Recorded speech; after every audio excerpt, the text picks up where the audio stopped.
Welcome to Deal Nation. On the show today, we're joined by Seth Williams, the founder of REtipster. Seth, how you doing? I'm doing good. How you doing, Michael? I'm doing great. You guys are one of the leading voices in the land investing space, and as we were just talking about pre-show, even some fun ideas that are adjacent to land investing. So, I'm really excited to kind of get into your experience, and then what you've got going now and what you see coming. So, let's start right at the beginning. Let the listeners know kind of how you got started in REI and how that led up to the foundation of REtipster. Yeah, you got it. So for me, it goes way back to when I was about halfway through college, and like many people, I discovered the book Rich Dad Poor Dad, and this real estate idea went off in my mind. But of course, that book, he doesn't really get into a whole lot of specifics of what to do. He just kind of mentioned real estate. So, after reading that, I spent tons of time getting on my local MLS trying to find houses for sale that I could flip or rent out. And at the time, it was like 2006 ish, and the market was pretty hot in most of the countries and in my area too. I couldn't find anything that even came close to making sense. Like the numbers just never worked, and houses were selling for over their asking price, and I was just like, what? Like how does this work? How am I supposed to make real estate work if I can't get a deal that makes sense? And fast forward a couple of years to 2008, just before the big crash had happened, and I discovered the land investing niche, and not just land, but specifically going after properties that had delinquent taxes on them. Mhm. And that combination was just amazing because I've realized all these years I had spent trying to find houses on the MLS that, first of all, I was going about it wrong in terms of looking at the wrong sources. I was looking for properties that were already for sale, which by default means that these owners care about selling their property. Like, they have an idea for what it's worth and they want to get close to that. That's my first mistake. And also going after houses in general, not that that's a mistake, but they're definitely harder to deal with because there's people involved, there's improvements that fall apart, things can get broken and stolen and destroyed, and none of that happens with land. So the simplicity of land combined with, the strategy of going after people who are highly motivated sellers, and you're able to make just obscenely low offers and a lot of people accept them. It was just this amazing thing. And it was the first time I ever found success in anything really, and definitely in real estate. And I've continued doing it for ever since then, really. And it's been an awesome business. It's definitely changed over the years. It's gotten more competitive. Some things have gotten easier. Some things have gotten harder. But by and large, it's still an incredible opportunity. And yeah, that's kind of how I got started. And then I guess it was in 2012. That was when I started discovering just the world of blogs in general, just how they Yeah. can help people and how they can contribute value. And I thought, you know what? Maybe I could do that for what I know about land, because land is something I've actually had some success with. And I've learned a lot of things through tough experiences. And I just kind of on a whim started this blog. And after writing my first few blog posts and making a couple of videos, I was like, this is fun. Like, I actually kind of like this. I never realized I would, but just tinkering around with that. And it's become an awesome business as well. And ever since 2012, at least once a week, I've been posting blog posts and videos, and it's been a very rewarding career. So it's been great. No, it's amazing. It's both in land and wholesaling. We mention that often on the show is that despite the high level of competition, there's an extremely high level of support within the investment community. And it's stories like yours where, people kind of feel like they stumbled on a secret in a way, and they found this thing that really works. And there's some joy in sharing that and helping others kind of find their way into a niche that you're not going to read about that on mainstream media. You're not going to learn about that in school. Like, it's not something that's going to be taught. Like, despite, once you're in it, the investment industry feels pretty big, but it's from a huge industry perspective, it's tiny. And it takes people like you and to be kind of mini Robert Kiyosaki's and get people interested. Like, Yeah. everybody read that book, right? But like, Yeah. like you said, like, obviously I've read it too, and you're right. Like, as great as it is for framing the idea of the potential of things that you can do, like, he talks about in that book, he talks about in terms of properties, but like focusing on liens and properties that have overdue taxes.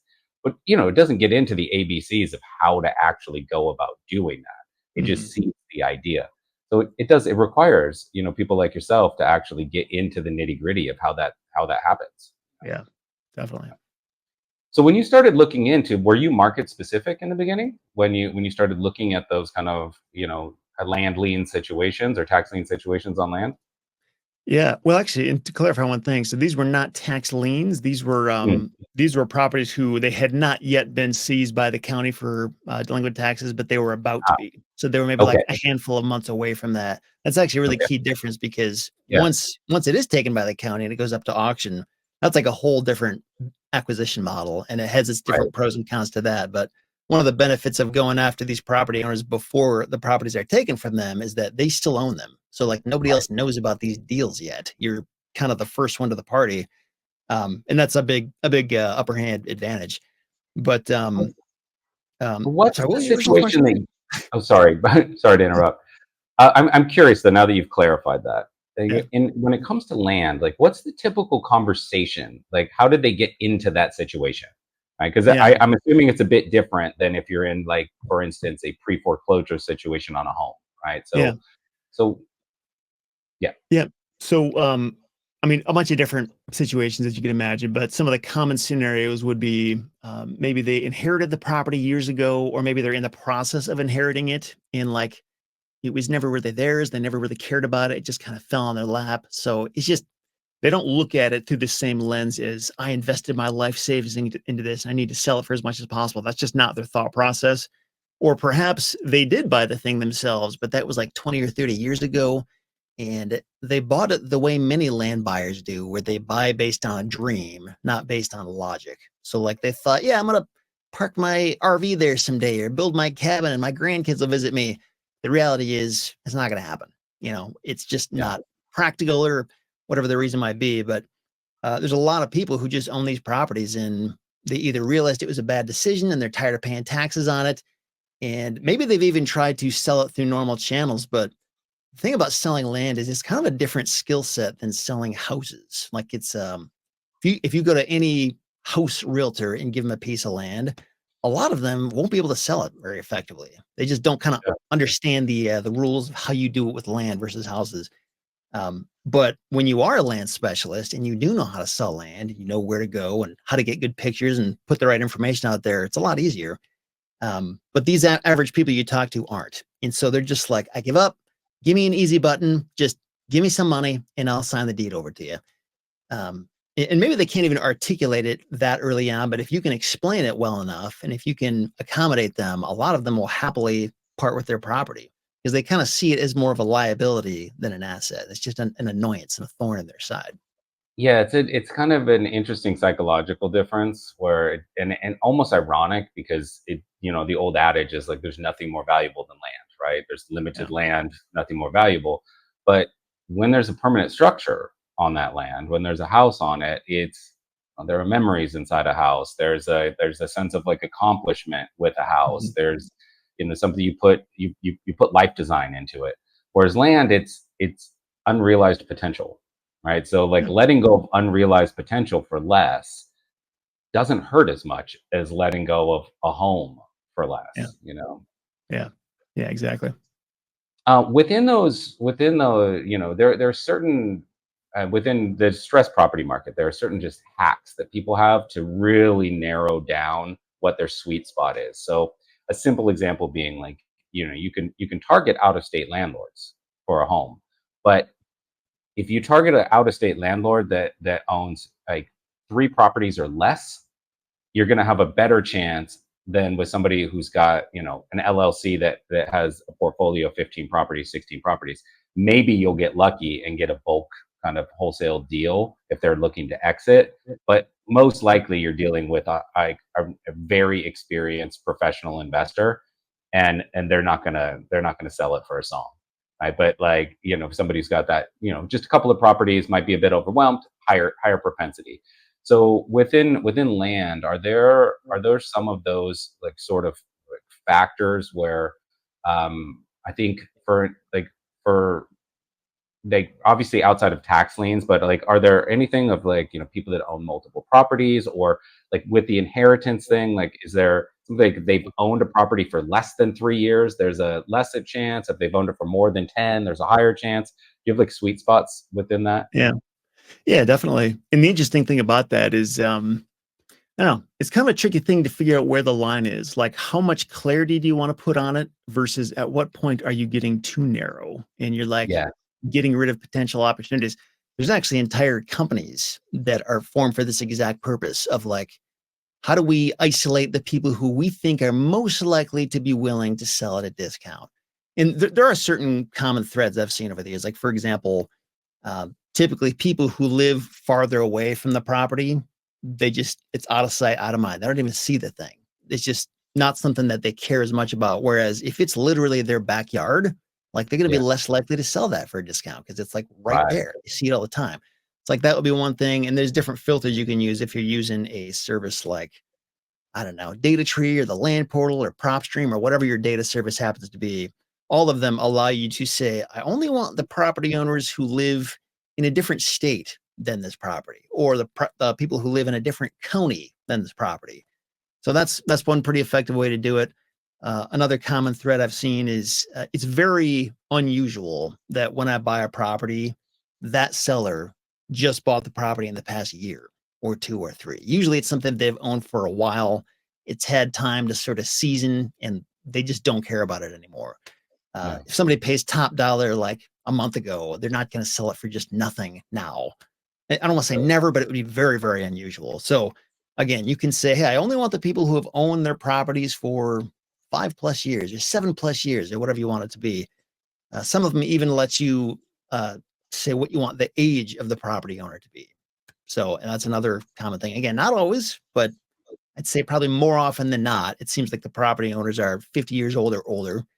Um, and again, we're kind of getting to this territory of like, do you want to get that specific? What if there's somebody who's 40 and they have owned it for over 5 years and they're motivated? Like that can totally Yeah. happen. So it really just comes down to, I think, getting those basics right and making sure, if you're going after land, make sure you're only going after land. Don't go after houses if you don't want to buy houses, that kind of thing. But a lot of this has to do with, when you talk to them on the phone, like, are you good on the phone? Do you know how to build rapport and like understand their needs and show that they're being heard and that kind of thing? Like that stuff can increase your chances as well. So there's a Yeah. lot that goes into it. Yeah, I mean, I wanted to ask you kind of what the typical kind of scale up progression is for people getting involved in land, because I would assume it'd be a bit of an ebb and flow. So, for instance, if somebody was working on a W-2 gig and they wanted to make just a little bit of side extra income, then maybe that hyper filtered approach might work because they have limited time and they need to focus on the deals that they think are going to convert. And then if they want to scale up, go a bit wider. And then as they learn what works, scale back down a bit. But, for most of our listeners on Deal Nation are looking to get into real estate investment, whether in land or distressed property markets, as a career to generate income or wealth. So for somebody that's looking to get into land with an eye towards building a career, what's the sort of progression that they typically go through and timeline? Yeah, I mean that can be all over the board as you might imagine. But I think just trying to think of like what the norm would be, or like an average avatar of one of these people. Um, so I think a lot of them do have jobs that they're already working and they want to get out of that job, or they just want other options for their future. So it's pretty common that these people are working the land business on the side on their nights and weekends as they have time. Um, I know back in the day, when I say back in the day, I mean like 4 or 5+ years ago, direct mail was like the only way anybody did anything. Like people didn't even think about doing anything else. Yeah. It used to work really well. You could do frankly, a bad job at it and still get deals. But that's changed a lot. Every single course out there, the first thing and usually the only thing they teach is direct mail. So that's every single new person is starting with that. Direct mail can work, but because everybody's doing that first, it tends to be the higher competition way to do it. And it's also the most expensive way to do it. So Yeah. you just kind of have to consider, like, is that the right way for me? I know in my course, the Land Investing Masterclass, we teach all the ways to do it, like texting, cold calling, ringless voicemail, email, all this stuff. So just kind of put all the options on the table so people understand there's different ways to go about this. But most people, yeah, will kind of start with the money they have to try to start finding deals this way. And there's a lot of factors that can affect how much time has to be spent on it and also how quickly you can start making money and get out of your job. Like, for example, if people start going after the really teeny tiny deals that you can buy for like less than 5 grand and then sell for, I don't know, 10 to 15 grand, like that's understandably a really easy way to get into this because it just doesn't cost as much to get into those Hmm. properties. But they also will make you go a lot slower because a lot of these deals take the same amount of work, and those little deals just get you to the next step a lot slower than the big ones would. Right. Um, and also, like the way that you choose to market certain things just require more time than other things do. So a person has to think about, like, how much time do I have? Like, do I have a job where I can actually do this while I'm at my job? Because like nobody cares, it's not a big deal. Or is it the kind of job where it's like, I work at a hospital. I'm like a garbage man. Like I have to be on my feet doing my job all day. Like I don't have the time to do that. I can only do it on the nights and weekends. That would Yeah. change things too. So For someone coming in new that is working, a W-2, the the turnover time for selling a land for selling land is what's for you typically, maybe like uh it can be up to like 72 days or something, right? Like it's usually in the two, yeah, 3 months. it's all over the map. It depends a lot on the property you get, how desirable it is, the market, how fast that market is moving. I know Right. for me, so I'm just trying to think back. I mean, again, this has changed a lot over the years too. Back when I was getting started in the Great Recession, everything was super slow. I was doing this only in Michigan, which was the worst state in the whole country to be in. And when I would buy properties for maybe 20% of market value and then list them for like 50 to 80% of market value, they would sell within about 3 to 6 months, would be pretty Yeah. normal. These days, I think people are selling stuff within, I mean, again, it depends, but like 30, 60, 90 days might be normal.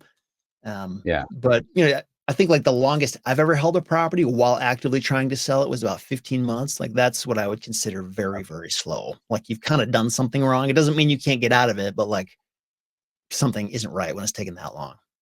So for people that are just looking to get into this and aren't really familiar with kind of the flow of funds. So do you need more money upfront to get involved in land acquisition because of the potential longer hold times? Or is there kind of hard money lending that comes into play early on? What's the flow of funds typically? Yeah. I mean, in terms of what you need, I've actually got a huge blog post where I get into this because it, again, as with everything I'm saying here, it depends on all kinds of factors. But um, so if you're going to do like just the standard land flipping business model where like you're sending out mail or whatever you're going to do and then find properties, buy them, take title to them, and then relist them for sale and wait until they sell. So if you're going to do that, I mean, I would think 10 to 20 grand would be a good amount to have ready to go. It used to be a lot less than that, but with the higher costs of marketing and that kind of thing, and just properties are more expensive to buy, that kind of thing. That's why I would say that higher amount. But if you're going to like exclusively use land funders, for example, and this is a Mhm. big emerging industry that's come about in the past few years where there's a Yeah. lot of people out there who they understand the land flipping business, but they don't want to do the work to find the deals. They just want Yeah. to partner with the operators who do find the deals, pay for everything. And then when the deal sells, they split the profits in some fashion between the funder and the operator. And if you're doing that, you don't really need that much money. In fact, like when Right. you buy a property, you could buy any size property. And as long as it's a good deal that the funder believes in, you don't need any of your own money because they'll pay for it all. You would Yeah. need money to execute your marketing, whatever that's going to be. But that doesn't necessarily have to be a fortune, especially if you're doing something like texting or something like that. Like, you don't need 10 grand to do that. You can get started with less. So, Yeah, I mean the barrier to entry in terms of marketing can be quite low, and everybody says exactly what you just said, that in land it has been traditionally very heavily focused on direct mail, mhm. but the the postal costs keep going up, and so the cost structure for doing that has gone up and up. And I'm not taking anything away from it, because the leads that do come in from direct mail are great, right? Like Yeah. they're motivated leads.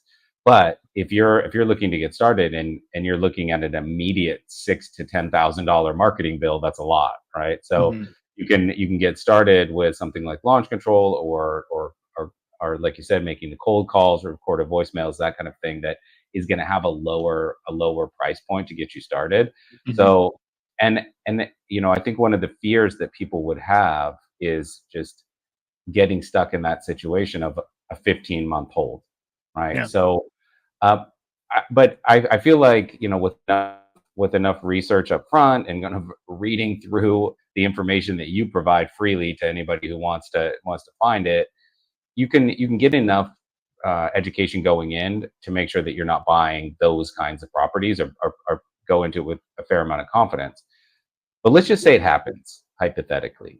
You get one that just isn't flipping, right? People aren't responding to the ads. You're not getting buyers coming in. What are some alternatives if you are stuck holding a property? What can you then do with it? Yeah. I mean, it sort of depends on what the issue is. Like if you just paid too much, or if like there was some huge problem with the property that you didn't discover until after you bought the thing. Like for example, if it's covered in wetlands and you can't build anything there, um, depending on what your original plans were, that could be a huge problem. Like if the only real value to this thing is being able to build a house, and now you can't do that, like that's a big issue. But say if you could reposition it to say, no, this isn't for building a house. We're selling this to like duck hunters or people who want to be around a swamp or wetlands for some Yeah. reason. It's really interesting with land is there's a lot of properties out there. And it's actually one of the inherent difficulties of land is there's a lot of properties that are difficult to understand. Like what is the true objective value? Because there could be a property that person A doesn't care about at all, and they're not willing to pay very much money for it. But person B cares a lot about it, and it's exactly what they want, and they'll pay 3 times more for the same property. I look at the land in my backyard where I live. It's basically landlocked. It's my backyard, but I don't own it. My neighbor owns it, and if they were to Mm. put that thing up for sale, I guarantee you I would pay like 5 times more than any other person on earth because it matters to me more than anyone Right. else. So it's one of those weird things where it's a matter of getting it in front of as many eyeballs as possible so that hopefully the right person who's willing to pay the most will see the thing. And Yeah. really the only way to do that is just to, get as much exposure as you possibly can. Um, and what was your original question? Sorry, I kind of got lost in Well, my. just like, if you're answering it perfectly, which is Okay. like, if people get stuck holding a property, what are some of the next steps that they can potentially take to still profit off of it? Because if you buy a home, you're in distressed property investment, and you get a home and you can't find a buyer. Like most people are just going to drop that contract. But let's just say that you did actually go through and buy it, something you wanted to add to your portfolio. There's things you can do to a house which everybody knows, right? Like you can put on an addition, you can add a pool in the backyard. There are things that you can do that everyone's aware of, that will increase the curb appeal of a home. That's been kind of well vetted, right? Yeah. Yep. There's so much creativity in land, and you gave some perfect examples of, like, you buy wetlands. Who's going to build on it? No one. But Mhm. but like, someone they and their friends love duck hunting, and will pay premium price for that because they can have exclusive access to that. Like, that level of creativity and, like, ways that you can spin land is really fun, because I've heard some crazy things, from simple things like, oh, we put in an event center, or it got sold as somebody wanted to do a remote Airbnb location, hunting facilities. Like, it's really all over the place in terms of the way people putting up billboards on the side of the highway. Like, the way people repurpose land Yeah. is very, very creative, and Yeah. I find that interesting. Yeah. And there's actually, I mean, we could talk for a long time about this. There's a ton of other, like, for example, one of the biggest obstacles that a lot of people have for buying land is they can't get financing for it because the bank won't give them the loan for it. So a lot of times, if the seller is just willing to offer seller financing, like that alone can unlock a lot of opportunities that otherwise aren't there. Again, there's a trade-off for the seller because they don't get all their cash right now. They have to wait for it to come in, but there's that too. A lot of times it's just a promotional issue where like maybe the ad or the listing you put out there is kind of lame. Like the pictures Yeah. aren't good. You're not putting very good information out there. Maybe your headline is boring if it's on Craigslist or something like that. I know I've actually been able to get out of this rut before by just picking up the phone and calling people. Like, say if I have a buildable lot, it's like, okay, who would use this lot? Maybe a builder would. Why don't I find local builders and just start calling them and see if they want this? And Yeah. that can solve a lot of problems. You can even donate your land. I mean, if it's really a problem, you can get the thing appraised, or depending on the value, you could just donate it to whatever nonprofit will take it and then take it as a tax write-off for whatever that assessed value it is. So there's lots of ways to get out of this, and even like different improvements you can do. Like, for example, brush hogging the property, getting rid of weeds so people can see through it and understand what Yeah. the actual landscape looks like. Or even I've seen people putting up a fence, like just a white picket fence, and that's it. Yeah. Just in the front, not even all the way around it. And it just like helps people see it in a different light because they don't have a vision on their own. So lots of creative things like that. No, yeah, that's amazing. And okay, so I have a few questions around Yeah. this. Seller financing, Yeah. right? So in land, what are the terms like for seller financing Yeah. for a deal? Because obviously the price point for purchasing is a lot less Mhm. than with a home on the property. Mhm. I mean, it depends on what the seller wants, as always. But I've seen people. I mean, I guess there's kind of a couple different ways to do it. There is what I think is the right way, the smart way to do it, which is kind of just doing what a lot of lenders would do in terms of understanding what is the risk associated with this borrower. Like, can they pay? And how much money do they have to put down? Like, the more money they put down, the more issues that can resolve on the back end. You can solve Hmm. almost any problem with a big enough down payment because it Of course. minimizes your risk in the deal. Even if you have to take it back, it's still worth it because you got a lot of your money up front. You can do it all over again. So you've got that camp that understands how to underwrite people. You have the other camp though that doesn't understand it, and they don't underwrite people at all. Just everybody's approved. If you have a pulse, you're approved. No money down. Just like absurd terms, but it is very effective at getting property sold because you're making it available to just about anybody. The Yeah. trade-off though is that there could be a 40 or 50% chance that these people are going to default at some point, maybe early on. And it's a huge hassle. So I've tried doing it that way earlier on in my career. I found it was a huge headache. So I don't do it that way anymore. But if you had a really severe property that just wouldn't sell, it may be worth going there if there's just simply no other way. But just being aware, you could be asking for trouble in the future if you do that. Okay. And then, so as an alternative, is there a good market in land for JVing deals? Because I mean, you said that oftentimes it comes down to like the wrong headline or a bad Craigslist post or something. So are there opportunities for someone to, partner with someone like yourself who's very good at turning properties around? They're going to get less of a margin on it, but gain experience. Yeah, absolutely. That's a key thing to think about if you ever are going to partner with somebody else, whether it's for the purpose of funding the deal or I don't know, even co-owning the property, depending on what you're trying to do, is just what is that other person bringing to the table? Like sometimes it's just money. That's all you really need. You don't need any of their expertise or anything else. But sometimes it is that expertise. Maybe you don't want to do the work to sell the property, or you don't know how to structure seller finance deals or subdivide properties. So it's just a question of whoever you are and whatever what do you not know or what do you not have to make this thing work? And then finding the person who can fill in those gaps for you. And yeah, so I actually think that's probably going to be the future of a lot of land flippers businesses is understanding how to partner with people and not shying away from that. Because even myself, like over the past year, I've realized there's huge potential in partnerships and I've started a lot of new partnerships with different people. It's been really cool because especially when you find a good partner, it's fun. Like they make Yeah. life way easier and you can do things you otherwise would never be able to do. No. Yeah, we're seeing the same thing at Launch Control on the distressed property side of things, which is more of instead of just looking for either yes or no on a deal. I can make my margins or not. There's people, a lot more people looking at it and being like, okay, there's money to be made here. It's maybe not the perfect fit for me.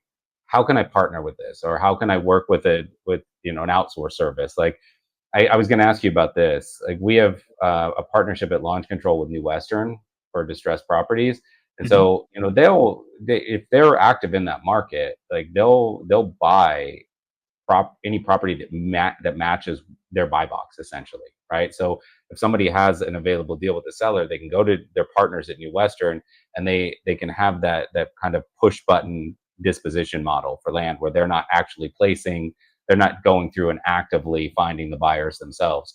So is there an equivalent to that in land, where even if you're not making quite as high of margins, where you have just services that are kind of institutional buyers? That's a good question.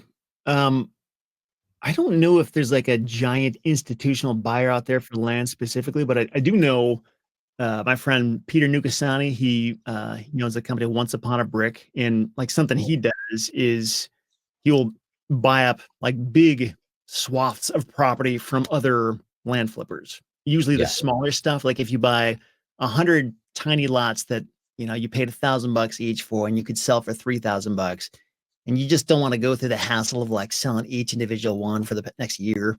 Like he'll just buy it all from you, and then he'll deal with that. And the Yeah. benefit for him is he didn't have to do the initial marketing to find that. He just found you. Yeah. As, so there's stuff like that. Yeah, I think it's an interesting way in. It's like I probably said this on 5 or 6 episodes of Deal Nation, but like there's if I were fix and flipping, right? Or for any fix and flipper out there on the property side, like I would reach out to wholesalers in your market immediately, because Mhm. they're contacting sellers every single day, and they're vetting properties, and they're finding out, what the timeline is, the motivation, and all you have to do is say yes or no. Like you're going to pay a finder's fee, of course, but Mhm. like if you're going to be able to then sell that for still make 50 grand off of it, worth it, right? And so Yeah. if you're somebody that is, you've got cash to play with, but you don't have time, then working with land investors who are looking to do a volume turnaround, you can buy directly and probably work out a little niche business for yourself that way. Yeah, absolutely. Okay, so I want to get into sort of the weird world of real estate and some of the outside the box things that you're seeing coming up. But I did want to ask a quick question. So we've talked about a ton of pros, right, of getting involved in land investing. It's a way to create cash flow. It's a pretty low barrier for entry in terms of how much that you need to have in savings in order to get started. It's something that you can build a very lucrative career off of. There are lots of ways you can take it, from just flipping deals to holding them, doing subdivisions, etc. Tons of pros. What are the cons, or are there any cons? Yeah. I mean, one of the cons I can see is when you compare this to houses, while it is less competitive than that, I think in the house market, in most markets anyway, there's more intent. Like there's just a greater demand for housing, and they're just serious about it, either getting it bought or sold. Whereas with land, you might have to just kind of wait around a little bit longer to get stuff sold. So there's that. I also think houses are easier to understand the value, and even professional appraisers would agree with that. Like, there's just more data to use to understand what a house is objectively worth, and land is a little bit more squirrely sometimes. There Yeah, are some properties that are like an infill lot. If it's surrounded by 100 of the same infill lots, like that's fairly easy to figure out. But if it's like a one of a kind property, which happens a lot, it's just hard to know for sure what that thing is worth. So that's kind of annoying too. No. yeah, Yeah, yeah. I mean, yeah, I'm sorry, and just other random things would be, I don't know if it's like worse, but it's just different in terms of with land, there can be sort of sneaky issues that are hard to spot. For example, wetlands or like perk tests, if the soil drains fast enough, if the soil has a high enough load bearing capacity to actually hold a house, the house isn't gonna like sink in, environmental stuff, just things that like if you see a house there, those questions have already been answered. You don't even have to think about them. But if it's land, the questions have not been answered, and the answers sometimes take some time and money to get, which is, again, kind of annoying. So there you go. So what's the fastest way to learn all of that, right? For anybody that's like, I don't know what a perk test is. Like, how do you? What's the fastest way to get up to speed on property evaluation or land evaluation? Yeah. First of all, I'd go to REtipster.com and search for land valuation, all kinds of stuff on that. But in Yeah. terms of like what the issue is, so some things can be found out. It's not 100% answer, but it's like a 80-90% certainty answer, and it's free. So for example, there's a wetlands mapper. It's like a national government maintained wetlands mapper that indicates where the satellites think the wetlands are. It's not always right. That's the kicker, but a lot of times it's pretty accurate. You can also get that on land.id or id.land. It's a website you can use for land research. A similar thing with flood maps. So you just go to the FEMA website and you can figure out where all the flood zones are. Mm. But if it's something like a perk test, for example, in a perk test, just a quick story on that. So if you have a property that does not have access to a sewer system, then that means when you flush the toilet, it has to go somewhere. And usually that's going to be a septic tank. And when you put a septic tank in, the soil has to be able to percolate, which means the water has to be able to drain through the soil fast enough. If it's like clay or rock and it can't drain, then you can't have a septic system, which means you can't have a house. So it's Right. kind of this, it's a big issue if the soil doesn't perk. And to get a perk test done, the price can be anywhere from 150 to 1,500 bucks to do that, depending on where you live. And so I guess that's the only way to be absolutely certain of it. Other ideas you could do is look at like the neighbors or look at the USDA soil maps to figure out what kind of soil is in the area. That can give you some clues, but it's still not a certain answer until you just get a perk test. Okay. But I assume that when you start looking for buyers, if you can show perk test certification, you're going to get Sure. your $1,500 back, no problem. Right? Yeah, for sure. As many of those questions as you can answer for that future buyer, that it kind of effectively increases the value because now they don't have to answer those questions. They can just know with certainty what they're getting. Yeah, absolutely. Okay, so you more than anyone that I've spoken to in real estate have hit me with some very creative ideas of ways people are taking that cash flow and investing. So I'd love to just hear a few stories from you of just interesting outside the box ways that people in the investment community are branching out. Yeah, sure. Well, in terms of what everybody's doing, it's hard to say. I mean, there's probably all kinds of interesting stuff that people do, but something I've been doing, and it's something I kind of think every land investor should at least be thinking about, if not doing, and that is working my way out of the land business. Doesn't mean I have to like quit, but basically just get yourself to a point with other non-land investments, whether it's other properties or whatever it is, so that the money is coming in, whether you want to keep working your land business or not, because the land business, it's a hamster wheel and it pays really well, but it's still a hamster wheel. And it's kind of a struggle for a lot of land investors when they see the returns they can get on land to think about anything else because nothing else is ever going to quite match that. Um, but it's still something I think you have to do at some point. What I'm doing is I'm starting a new business, basically in the self storage industry, where I built my first facility, finished it about a year ago, so that's up and running now. Oh wow. And the next thing I'm looking into is industrial outdoor storage, and I'm still in discovery mode. I don't know if this is going to work for me or not, but it's essentially it's like a self storage facility, but it's for semi truck parking. So there's no Mm. buildings really. It's just a big gravel parking lot where semi trucks can park. Because interesting thing is, semi truck parking is a problem just about everywhere. There's not enough of it because these things are kind of ugly to look at, and most cities and municipalities don't want them there. So if you can get one, usually in an industrial part of town, it's probably going to fill up pretty good, especially if it's anywhere near a highway. And it's a relatively easy thing to develop and to manage.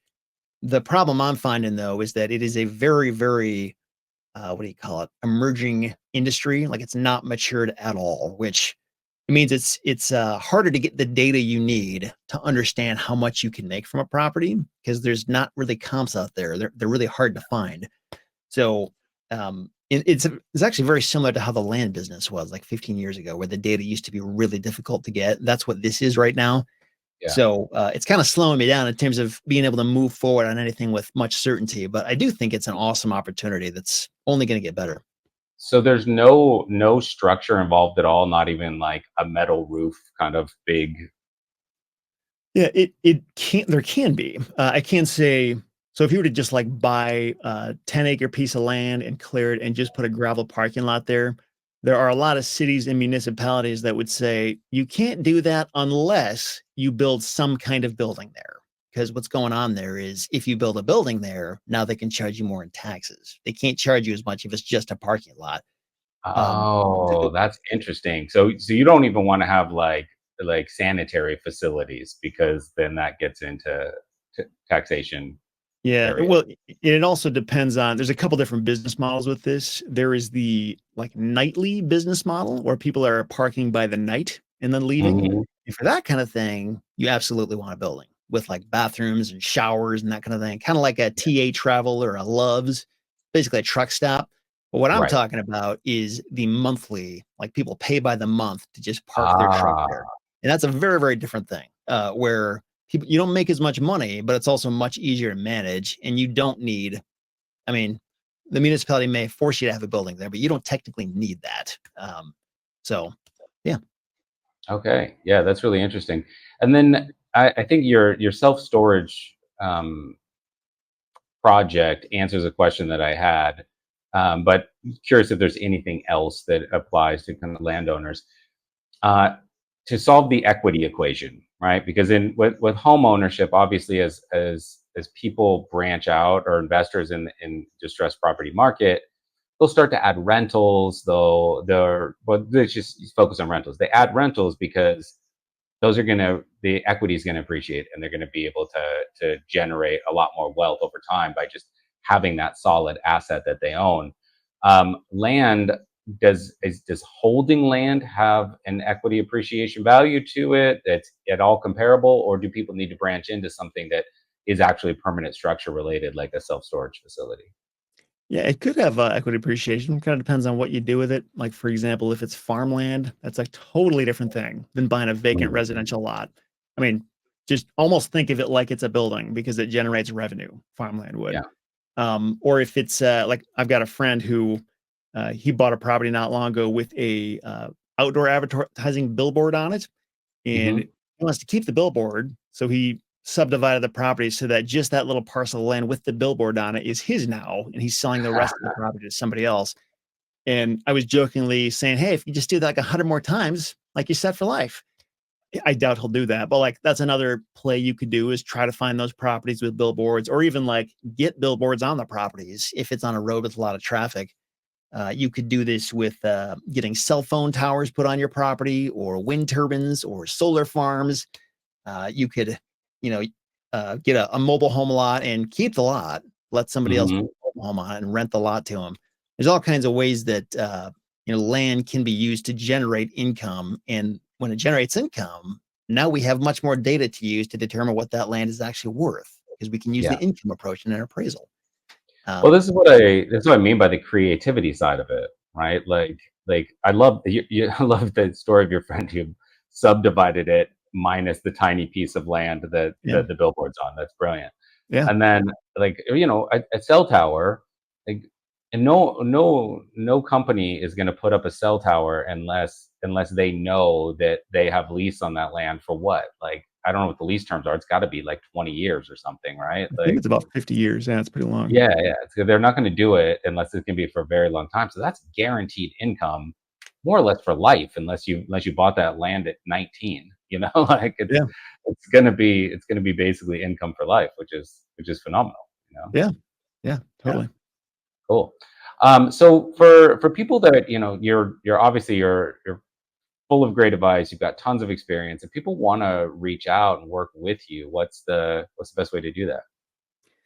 Yeah, I mean, I have a bunch of different business ventures going on right now, so it depends on which one. But I guess REtipster is sort of like the home base for everything. Just Mhm. retipster.com.